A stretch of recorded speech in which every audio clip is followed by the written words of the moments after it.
LDP jedina je opoziciona grupa u parlamentu koja zahteva da se u deklaraciji jasno navede da je u Srebrenici počinjen genocid. Poslanički klub Manjina, koji je deo vladajuće većine, oni ističu da nisu predlagači teksta, te da će tek tokom rasprave odlučiti o eventualnoj podršci.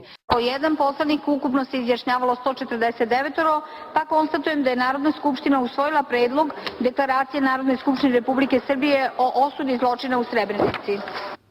Skupština Srbije je pola sata iza ponoći osudila deklaracijom zločin izvršen nad bošnjačkim stanovništvom u Srebrenici jula 1995.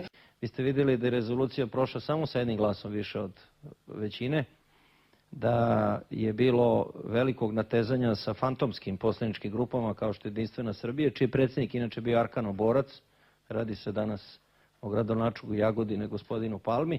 I eto, u tom smislu još jednom vam hvala i mogu da kažem da sam evo već na samom početku mog boravka ovdje imao priliku da upoznam predsjednika vaše opštine, gospodina Palmu, popularnog Palmu.